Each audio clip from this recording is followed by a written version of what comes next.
Sometimes people come up to me and they're like, so what do you do all week? I mean, you only work on Sundays, right? And I'm like, yeah, that's a really good one. Did you come up with that one all by yourself? What do pastors do? That's not just a hard question to answer when somebody else asks you. It's also hard for a lot of pastors to really have a firm grasp of how to schedule their time and what to prioritize throughout the week, right? Because pastors do everything. I mean, you name it, pastors do it, especially a solo pastor of a small church.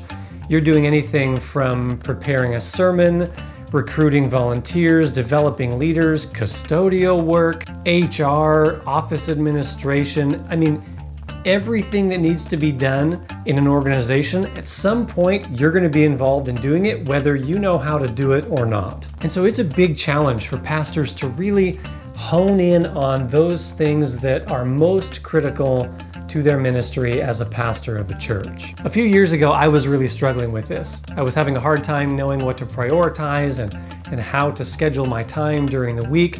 And I had looked at some time management resources and they were kind of helpful, but I met with my coach one day and I asked him about this, and he said, you need to ask yourself, what are the things that only you can do? That if you don't do them, nobody else will be able to do them either. Then go and do those things. It was an incredibly simple and profoundly helpful question. And after a few days of kind of wrestling with it, I came up with 4 different areas, well, sort of 5, around which I schedule my time and prioritize those things that only I can do. And I found it incredibly helpful. So I'm going to share those 4 things with you, and maybe it will help you as well. Number 1 is to curate worship, right? Worship is at the heart of what we do as pastors. And our job is to curate the worship service, either directly or by overseeing other staff and volunteers who themselves curate things for worship in their specific area. So curating worship involves everything from writing a sermon to preparing a bulletin if you use bulletins, choosing music, planning for transitions between different parts of the service, making sure you have enough volunteers, greeters, ushers, speakers, readers, and everything else that's involved in the worship service, including some things that's kind of on the periphery, like visitors' first-time experience, making sure there's someone to greet them, making sure you have adequate signage around your church, making sure your childcare staff and areas are welcoming to parents and give off a good vibe that their kids are going to be safe. Everything in and around the worship service, curating that is number 1 on the pastor's job. Number 2 is coordinating pastoral care. Not necessarily providing all of the pastoral care yourself. In fact, you really shouldn't be doing all of it yourself. Your job is to equip the saints for ministry and to share the pastoral care task with at least a small group of people who are trained to do that. But coordinating pastoral care is definitely your job. And I kind of break that down into 2 things. There's scripted pastoral care and scheduled pastoral care. Scripted pastoral care is when you have kind of a scripted, prepared response in place for things that you don't expect.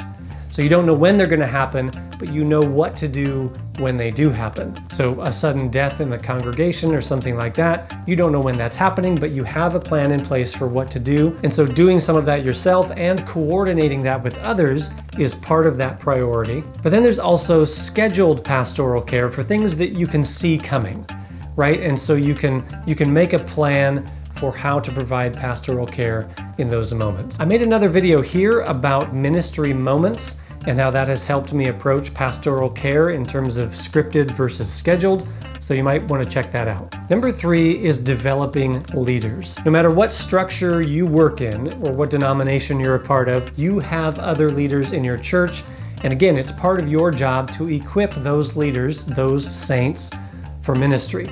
So whether it's elders, deacons, volunteers, staff, your job is to prioritize developing them, investing in them, training in them, praying for them, checking in with them every so often, making sure they have what they need, making sure you're all on the same page, as well as finding new leaders and recruiting them and bringing them into a more active role in ministry in the church. Developing leaders is definitely a priority for the pastor. Number 4 is communication. And I know that's a big nebulous category, but it really is a priority for the pastor to make sure that good communication is taking place, because if you're not making sure that it is, it's probably not going to happen. So not only are you coordinating the actual channels of communication, making sure that everybody who needs to know does know and knows who to contact about what, but also just the tone and style of communication. That's definitely something that you get to set. You set the communication culture within your organization, so you want to be very careful about doing that well. So those are the 4 main areas: curating worship, coordinating pastoral care, developing leaders, and communication. There's kind of a 5th one, and that is events and projects. I do have kind of a separate section of my weekly to-do list that is broken out into specific projects and events, because those things have enough steps on their own that I find if I tuck them away into another category, I can sometimes lose them or not act in time on some of those steps.